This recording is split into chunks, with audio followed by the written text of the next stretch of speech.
the technical team from Treasury briefed on the issue that you will be talking about today. That briefing was then followed by the briefing on the 10th of July that was done by the Minister of Finance on the topic that we'll be having today. Without taking much of the time, let me then invite Minister of Finance, Minister Godongwana, to take us through those steps that I have also tabulated. Thank you very much, Minister.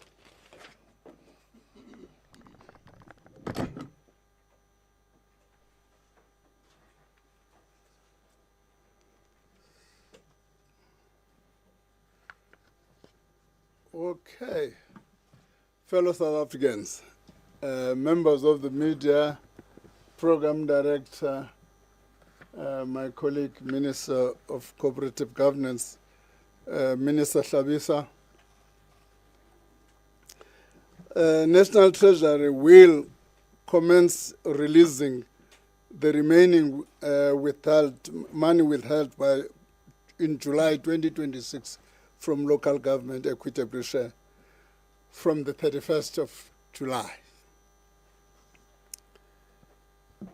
The decision follows the comprehensive assessment process undertaken, including the active monitoring of compliance by the affected municipalities after National Treasury temporarily withheld transfers in terms of Section 216, subsection 2 of the Constitution, read with the applicable provisions of the Municipal Finance Management Act of 2023.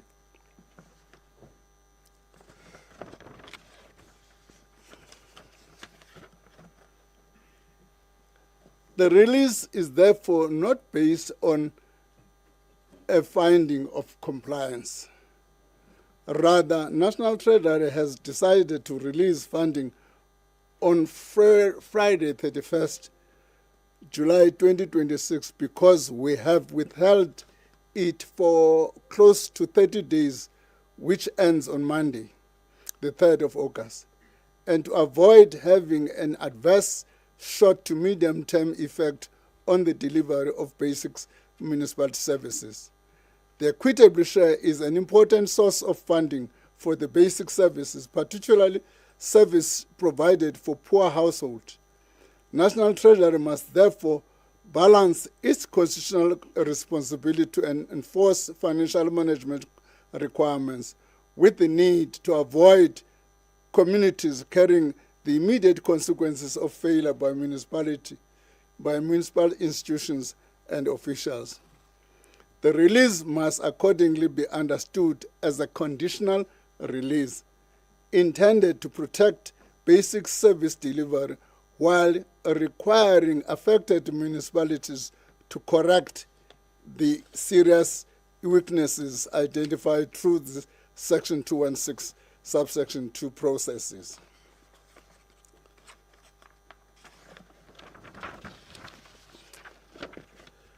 If I were to say where to date, 20 municipalities received full equitable share to date of the 69 municipalities. 49 municipalities will receive their outstanding equitable share on Friday, 31st July 2026, of which 21 have already received partially their equitable allocation. 28 will receive the full for the first time on Friday. The process from here, they are not off the hook. They are going to be required to perform between now and the second tranche. Each municipality will receive a letter informing that municipality what are the conditions attached, what are the things it is going to do between now and the next tranche. We will also send similar letters to the MECs of local government and finance in each province and the premier of that province to be able to work with us in assisting those municipalities so that come the next tranche, there will be no need to withdraw the equitable share. all of them would have complied. They would have met the requirements of the Constitution and the relevant applicable legislation. I must repeat, National Treasury recognized that communities should not carry the immediate consequences of failure by municipal institutions. The consideration is central to the decision to release the remaining July 2026 transfers. The purpose of this conditional release is therefore twofold. It protects basic service delivery in the immediate term. At the same time, it places affected municipalities on a clear notice that measurable corrective action is required. National Treasury remains committed to support municipalities during this period on their road to compliance and to assist municipalities in avoiding another withholding of the equitable share in December 2026 and March 2027. I thank you.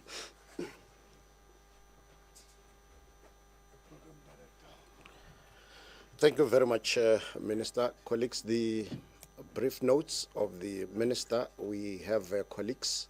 Wendy, it's here. We have colleagues also from COCTA that are here, Pearl, Lehadima. I have also Cleo that are here. They will also assist on any other matter that will be asked. So for today, I know that you might want to ask other issues, but we are here for the issue of equitable finances to municipality.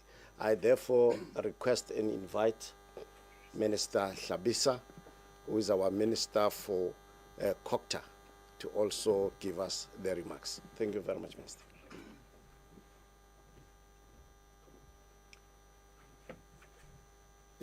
Thank you very much, Program Director. A special greeting to our Minister of Finance. Greetings to senior officials and all the media houses that are present this morning. Indeed, the Minister of Finance has outlined the circumstances that led to the temporal withholding of the July 2026 local government equitable share allocation to some of the municipalities. And there is a common agreement between COCTA and the National Treasury that municipalities must comply in terms of the money that has been allocated to them. That money should be used prudently, and every organ of the state that needs to be paid, the obligation lies with the municipalities to do so. We are of the common agreement that from now going onwards, we will be working together, also including SALGA, to be part of the journey, as the Minister has responded, including our provincial governments and also the municipalities as we are approaching the next allocation in December.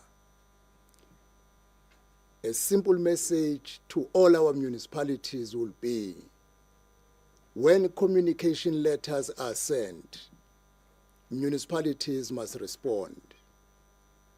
But what we also agreed with the Minister of Finance is all government national departments and provincial governments that owe billions of rands to municipalities, the next step now is to apply a similar approach. Because for municipalities, we understand in order to be able to pay water boards, to pay ESCOM, to pay medical and pension funds, they need to be paid also by the people they render services to. A similar stance that has been taken to our municipalities will have to be taken against the government departments and provincial governments who owe monies to our municipalities. And we are going to work together to ensure that we provide support where it is necessary, because the truth is we are at the tail end of the term of these councils, and we shouldn't allow a situation that will collapse them before the 4th of November.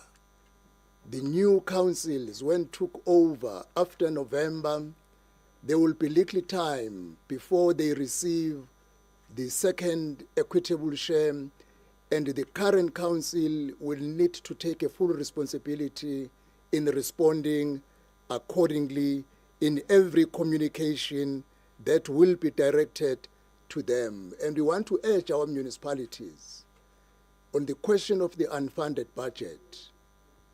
This must come to an end.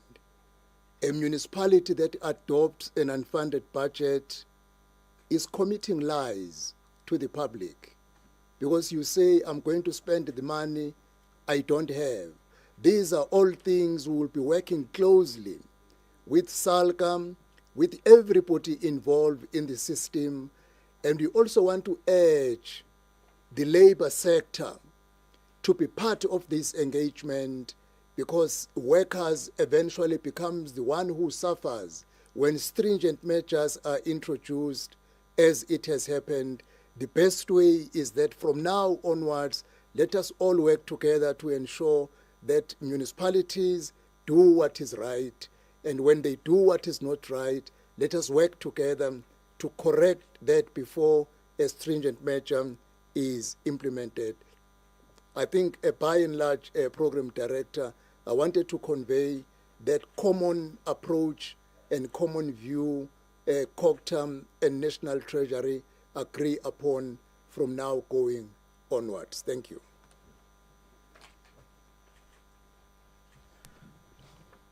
Thank you very much, Ministers. Colleagues, let me then open the floor for any questions that you might have. The drill will be the same. You'll check there is a red knob there that you press, and then you'll introduce yourself. Let me first note the first hand, the second hand, and the third hand. I then now recognize those and in that order for the first round. Much for the briefing, ministers. My name is Enoch Godongwana from Cooperative News. You've said that 20 municipalities have in part or full received the share that was... May you repeat that and come closer to the mic? Okay, let me try to speak louder. It's Enoch Godongwana from Bloomberg News. Minister, you said that there are 20 municipalities that have in part or full received the share that was withheld. Just wondering how much still needs to be transferred back to municipalities from Friday, and how much is still due to Johannesburg, and confirming that the next tranche is December. Did I hear that right? Thanks very much. Thank you. And Dozo Kumano from Newsroom Africa.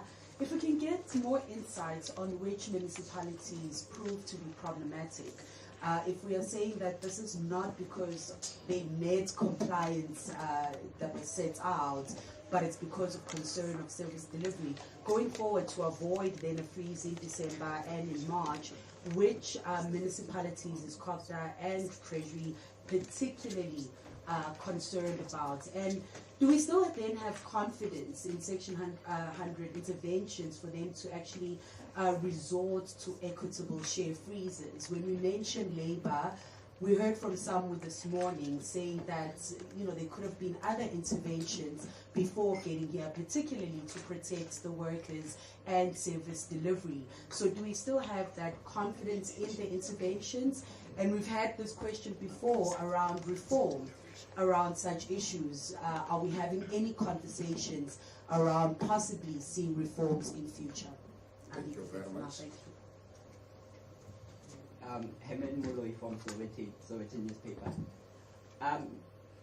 we have seen about 12 municipalities failing to pay their staff because of the temporary withholding of equitable share funds. I just wanted to ask, is it not concerning that these people are basically relying on these funds to pay their staff and not, what's this, when you pay for SABC? Is it concerning that the only method that they seem to be relying on is this of the funds from National Treasury? Thank you very much, Chairman. I saw the very last hand. I know that it's related. Yeah, it's Katlogologoti from the SABC. Mine is somewhat related to what Herman asked about municipalities that have not been able to pay for their salaries. For instance, in the Free State, we have municipalities like your Malutu Apofung, Mantsopa, Mohokare, Masilonyane. Even with Masilonyane, we are told that before this intervention or the withholding of the equitable share, they had not been able to consistently pay their salaries. So what would be the minister's reaction to this? What then would be sort of interventions to ensure that salaries are paid? And this that is happening now, the intervention does not affect that particular process. Thank you. Thank you very much. Thank you, colleagues. Then invite the ministers. I think they will direct me on who starts. No, thank you very much.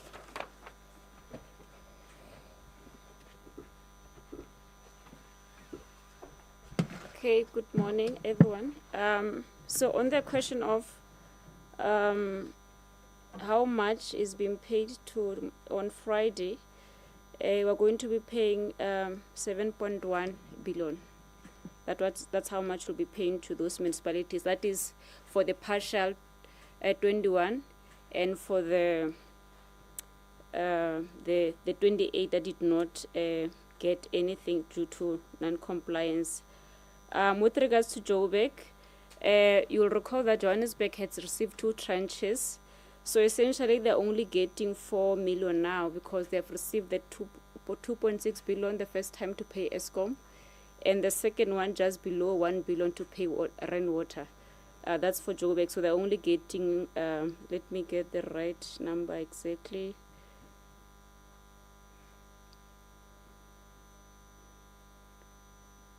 Yes, Johannesburg is getting only 4.4 million for now. I'm not sure the question that asked about which municipalities, those 28, do you want me to read them? Just to give you a sense, you've got 2 metros, which is Nelson Mandela and Mangaung as part of that group. We've got few districts like Sidibeng, Umkhanyakude, Majuba, Mopani, and Dr. Ruth Homuse Mopati. And we've got some secondary cities like City of Matlosana. Yes, I think somebody spoke about the municipalities in Free State, which is true. Yomach having Maluta Pufong. Mfulen is one of those, as well as Mafikeng, Madibeng, yes, and the 3 municipalities in Western Cape, which is the Waterskloof, Lensburg, and Beaufort West. But we do have a list that we can provide. Thank you.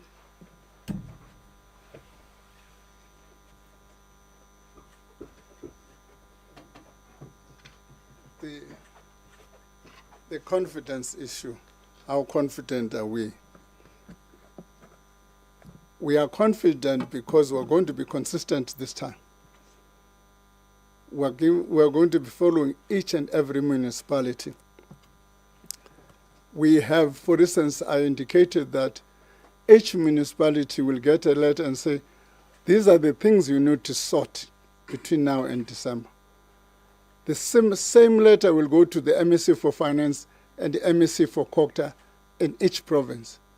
And the same letter will go to the Premier, so that in between, all of us are working together, and every quarter we must get a report of progress.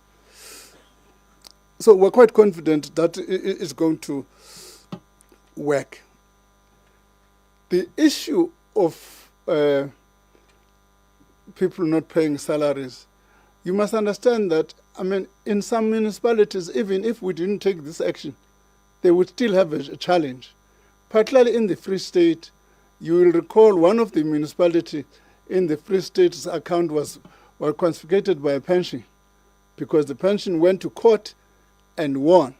So some of these challenges, unless we work together, ours is trying to assist them so that in future there's no repetition of that conduct. For instance, you're making a reference about Macedonia. If you look at Macedonia in the Free State, as at Friday, all other municipalities had done agreements with the pensions in order to a payment agreement with the municipalities. As at Friday, Macedonia had not done that. So in the context, if you take Free State as an example, in the context, when I said as at the end of February, 1.7 billion was owed to pension funds. Of that, 1 billion belongs to one province, which was the Free State. So we need to think carefully about when we talk about Free State. Free State has got 21 municipalities. In the list, they had 16, which means only 5 municipalities in the Free State were not as affected.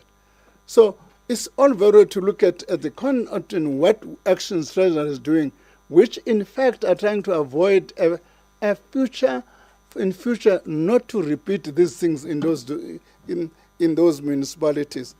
So we accept that that's work that needs to be done.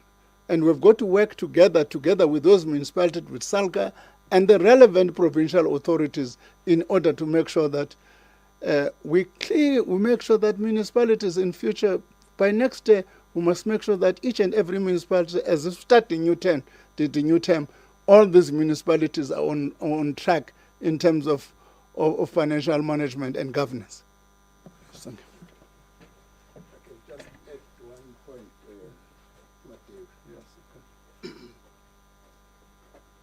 On the question by my brother over there, that how are we going to prevent this one going forward? Number one, as the minister has said, there are municipalities who failed to pay employees before this equitable share being withheld. Where does it emanate from? Passing unfunded budgets. That is where we are going to drill down that no municipality passes an unfunded budget to ensure that you spend and you plan according to the money you have. That would be number one. Number two, compliance. When money has been given to a municipality, the municipality must pay water boards, must pay SARS, must pay ESCOM, must pay everybody that a municipality owes, so that they do not experience such a similar situation. But equally, as I've said, the government departments and provincial government must pay municipality. The whole value chain must be made to move so that we don't experience this again. And how are we going to ensure this one? Working together with all key stakeholders. SALCA is going to be engaged, that here are letters going, here are municipalities concerned. Can we intervene, all of us, to assist them, to support them, to comply on time, so that come December, there could be 1 or 2 municipalities who cannot comply because of systemic reasons. We will need to come on board to assist them, knowing exactly that here are the few municipalities remaining. Let me share one information. Last year, only one municipality could not submit the annual financial statement. Only one. It was after a long history achieving 98% submission. And we are putting our finger on that municipality that come 31 August 2026. We do not want even one municipality not submit annual financial statement. The point is compliance. You all know if you earn 10,000 rand you are able to pay the school fees, you are able to buy the grocery, you are able to buy everything that you need if you budget according to the salary you receive. Where things go wrong in some of our municipalities, they budget on the money they don't have.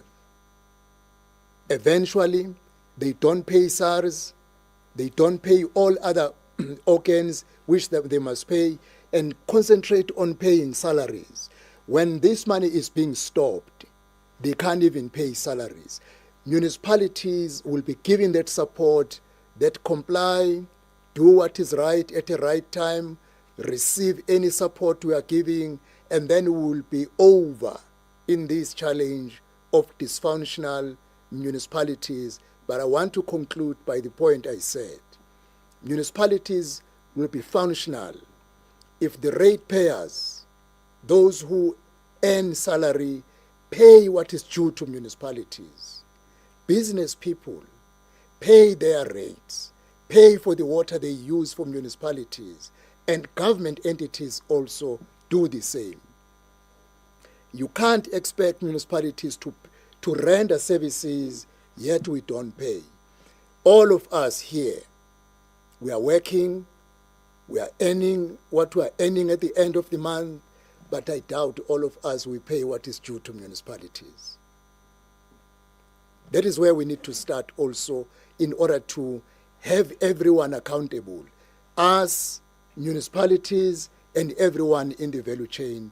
Then we will be over in this scenario. It's not as simple as municipalities are failing, but it's a number of connected items, but working together, supporting each other, doing what is responsible for each one, we will make municipalities accountable at the end of the day and deliver our services. I would want to end at the end to urge the people of South Africa, go and register. The coming weekend, 1 and the 2nd, is an open weekend for registration. Go and register as a voter. And quickly, people will have to nominate candidates. Go and vote for people who will serve you. It's not going to help to complain, but you don't participate in selecting who should be your candidate. Because for municipalities to function, we must have competent councillors. They don't elect themselves. They are elected by the people of South Africa. If we want to fix municipalities, fix who becomes a councillor. That is the bottom line. Complaining, protesting will not solve the problem, except everyone take a responsibility of getting the right person to be a councillor, to become a mayor, to become a speaker, to do an oversight. When the money comes, it must do what it's supposed to do and not do the nice to have and eventually reach such a critical state. Thank you, Program Director. Thank you, Minister. So we'll be taking just the final round of questions from both in the House and online. And the person who was giving technical support is the Deputy Director General for Intergovernmental Relations at National Treasury, Ohalaletseng Gaarekwe. Thank you very much. Let me start first with the online questions and then come to just take that round also inside. Ishmael? Thank you, Chairperson. From Antoinette Slabat from Moneyweb. Can the ministers confirm that at least 12 municipalities were unable to pay salaries because of the withholding of equitable share, as SAMU has claimed? Can you please also update us on similar measures regarding provincial and national departments that are in areas on the municipal accounts? We have questions from Arthur, Hub FM, Cape Town. The first question is directed to Minister of Finance. Minister Hlabisa has called on National Treasury to freeze funds allocated to provincial and national departments that fail to pay their municipal debts. Can you confirm whether Treasury has taken a position on this proposal? Question to Minister Hlabisa. Minister, do you believe your department needs to take a different approach to ensure municipalities comply with financial regulations and settle their outstanding debts? We now move to Botlhale Moloi from Good Faith. Minister, municipal non-compliance with equitable share conditions is recurring beyond formal letters. What concrete statutory or fiscal measures will National Treasury take to enforce compliance with the Municipal Finance Management Act and grant conditions? Have Treasury and COGTA developed joint interventions for chronically underperforming municipalities such as Maluti Apofung? The equitable share is frequently absorbed by municipal salaries rather than basic service delivery. What specific measures, such as ring fencing, performance conditions, or targeted oversight, will the ministry introduce to redirect these funds to services, especially in the worst performing municipalities? The next question is from Stella Mapenzauzwa from Business Day. Of the 69 municipalities that originally had their equitable shares withheld, how many have in fact now fully complied? Thank you, Chair. Thank you very much, Ministers. We were reading the questions for the record. Some responded to. So let's take the final hands in the House so that we can give over to the principals to respond and adjourn the briefing. I note here. And then I'll come to you and then the further. Thank you so much, Brauli. Minister Godongwana Pitso Malemane from Thai News. Minister, before the decision to withhold the money, was there no intergovernmental platforms that were used to send the letters to the CFOs of the municipalities, the premiers? Have you alluded that from now on that will be done? Why was it not done, Minister, before? Thank you very much. It's Katlawalogodi again from the SABC. Mine still in line with the workers. I asked about the workers that did not receive their salaries, and some of these workers would be worried in terms of looking at developments taking place at the PIC. So I wanted to ask if the Minister can take us into confidence, especially of finance, just a reaction to what has been happening there at the PIC. The workers are worried about their pension and looking at these developments. When can we expect to see a board that is constituted at the PIC, and what would be the Minister's reaction to a court case that is that we saw playing out from the former chairperson, if I'm not mistaken, of the PIC today? Thank you. Katla, you're able to sneak, yeah?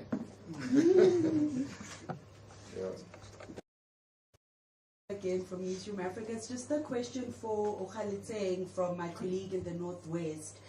She's asking if we can give just a little bit more color and detail into municipalities in the Northwest specifically, so those being Sidibeng and other municipalities, including the Dobota, Mahikeng. You did mention Mahikeng just now. And then for the two ministers, just on some of the action, I suppose, and speaking because I've been working on City of Joburg, some of the action they're saying council is taking, particularly around compliance, is pursuing criminal charges. Is that the sort of action that ministers are also looking to see from other municipalities? Because the argument from Labour, such as some, is that the same pilots are still flying, so even if they do get a grip on finances for now or for the next tranches, if it's the same people still at the helm, the likelihood of this coming up again is likely. So is criminal action the sort of action that we are looking from municipalities? Thank you very much. I suspect for not be Sidibenya. Let me take the last one from my colleague Cleo. Tebe Mabanga from Inside Metros. This process prioritizes ESCOM, water boards, and other public entities. How does it ensure that private service providers such as engineers, property valuers, and fleet management suppliers are also to be paid as well? Thank you very much, Minister. So then we can get the response and the rounding up. Maybe we can start with the TTG. Yeah. Thank you.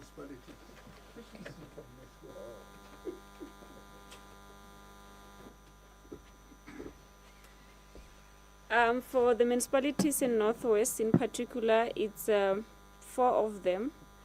It's Madibeng, Mafikeng, Dr. Ruth Sukhomotse Mompati District Municipality, and City of Matlosana, which is 4 of them.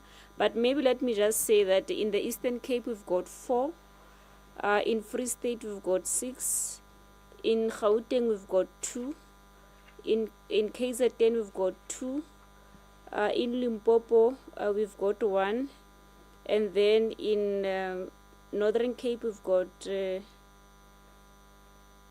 6 as well, and then in Western Cape 3. Thank you. And maybe just to say, how do we ensure that other service providers get paid? What we normally do is that when we get those requests from different companies, we do follow up specifically with each municipality to ensure that they pay those service providers. Thank you.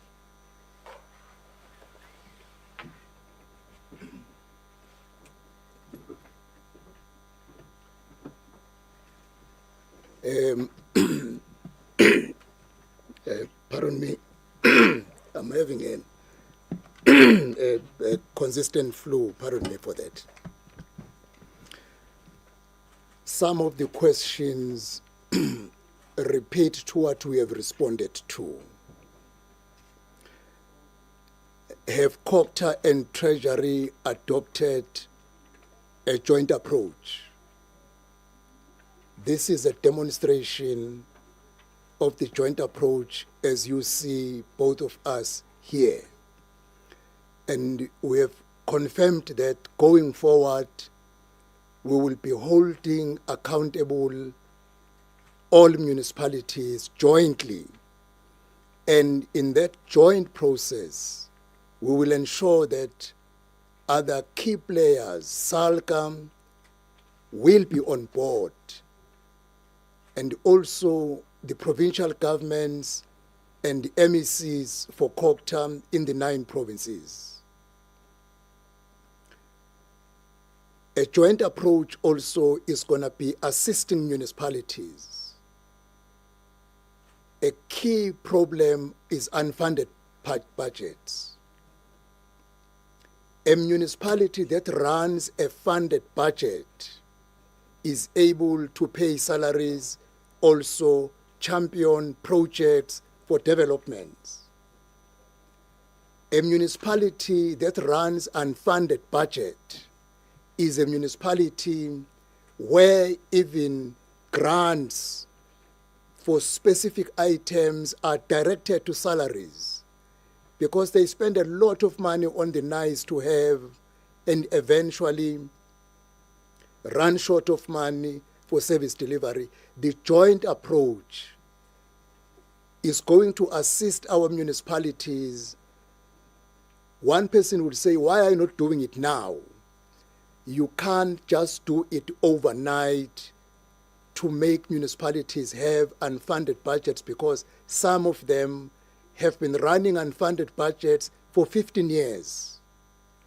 The number is being cut down, moving from 113 to around 76 now. And we have agreed that over a period of 2 years, we want to cut down number to 0. Because if you want to do it overnight, the practicality is when a municipality is overstaffed, the only way is retrenchment. Then you can't go that way. That is why you need to allow a period of 2 years. But through, with the assistance of Treasury, provincial and national, we are looking at the budgets of municipalities that come February, January next year. When they revise their budgets, they must remove the nice to have. And we are going to enforce it. Those that will not be able to remove everything, you target June, when they adopt the financial, the new budget for the new year. Those whom you can't do in June next year, you target the following year. That is why we make 2 years. In order to make municipalities to function, it cannot be just one action that can fix the problem. We have diagnosed the problem, we understand what is the problem, and we know what do you need to do. That is why I elevated. If the same councillors who were adopting unfunded budget are being voted by the public, when I'm talking to you, I'm talking to the public through your media platforms. If the public can stand up and say, we want councillors that are going to deliver, that will be step one to fix the problem. And, oh no, the minister is going to respond on the government departments, the municipalities.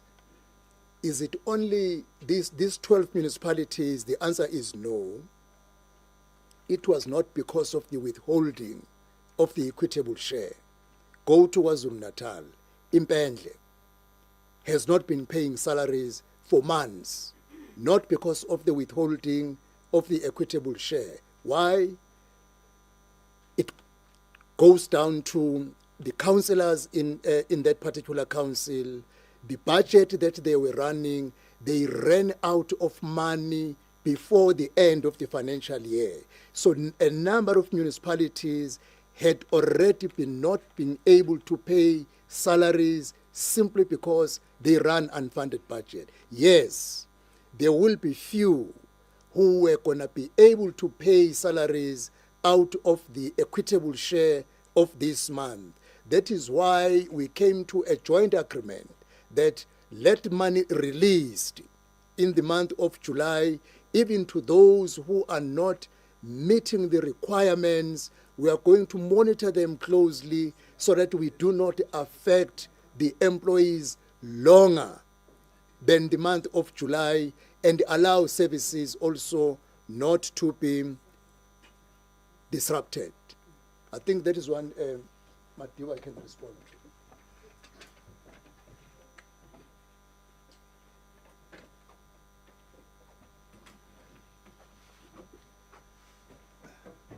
Let me start with national and provincial. When I want to take your money, I target the quarter of the day your transfer is taking place. So in municipalities and national government, the financial years are different. Okay? The financial years are different. So we're already in the second quarter of the national government. It comes to an end in September. Then I've got to transfer to the provincial and national government in September. Yes, Suginda. If they have not complied by the end of September, we are in Section 216 to both provincial and national, because I'm supposed to be transferring at that point in time. We have issued letters of notice to a number of provinces and national departments to just give you some flavor. One province says to us, yes, I owe municipalities not the number you are talking about. We owe the municipalities 700 and something million. We want to pay them over 7 years. It's unacceptable. Okay? So I'm just telling you now, you will see by the end of September what's going to happen to the National Department. We're applying exactly the same criteria. The only thing, the timing is different because the transfers are different. So there's this issue of the recurring challenges with these municipalities, those that are recurring. We need to deal with the structure of their budget. For instance, we've got a standardized way of saying, in your budget, to be credible, what percentage of your budget should be capita? In other words, 10% of that budget must be capita. You must have 8% for maintenance. And some municipalities don't meet. Those are other credibility issues of your budget we're looking at. So those are things we're going to work with the municipalities to make sure that they are correct. An example, for instance, Johannesburg has got 97 billion rand, has got bigger than any other municipality in terms of budget. But if you compare it to eThekwini on the capital expenditure budget, it's less than eThekwini. What explains that? So we need to be shifting, talking to the Johannesburg colleagues to shift the budget towards a capital expenditure as other municipalities are doing. That's going to deal with these measures. The gentleman here says, why have not used the other intergovernmental platforms? I'm one of the departments who was governed by legislation on intergovernmental relations. There's an Intergovernmental Fiscal Relations Act, which enforces me to work with provinces. Which parts of the province? I don't work with each and every department in a province or with the Premier's office. No, I work with the MSC for finance. That's what the Intergovernmental Fiscal Relations says. Of the 257 municipalities, I don't have the capacity to assess all of them. I'm assessing these municipalities together with the provincial government. So if you're asking that question, it's all very well for somebody who's not on MSC for finance to say, I didn't use the intergovernmental platform. My intergovernmental platform, in terms of the intergovernmental fiscal relations, is provincial treasuries. That's enshrined, and I work with them. And I've been working with them in assessing all of these municipalities. There's one colleague who Otata Machanson Buzange PIC, no, wrong door. Wrong door, my colleague. I want to give you some insight. On Thursday, I don't know what time, you must follow with Tebi, I'll be speaking purely on the PIC. Tomorrow, I've got to get cabinet and present whatever I'm presenting to cabinet tomorrow and get cabinet approval. Then I can start talking about the PIC. Another question posed is, are criminal charges on the table? Yes. I can't say we can't. I can't say we can't. For instance, a failure to pay a pension over to the pension fund is a criminal conduct. We have been lenient in not taking that route. In certain circumstances, we may be forced to go that route of a criminal conduct. Once we finalize all of these things, these performance indicators we want from municipalities, we are going to go to everybody else. The PFMA requires that we pay service providers within 30 days. We are working on that program, where we are beginning to do now an age analysis of some of the departmental invoices. But we've got to finish one task at a time. And the second task is that direction of payment of service providers in 30 days. I've answered the national and provincial departments. We are dealing with them. There's no one who is treated differently. It's just the transfers happen differently because we've got different financial years. So national and provincial departments, they've got until the end of September, in which case when their transfers are due end of September. And therefore, we'll apply Section 216 subsection 2 on them when their transfers are due. Thank you. Thank you very much for taking the time. I understand these were the last questions. Were highly appreciated. PIC Thursday.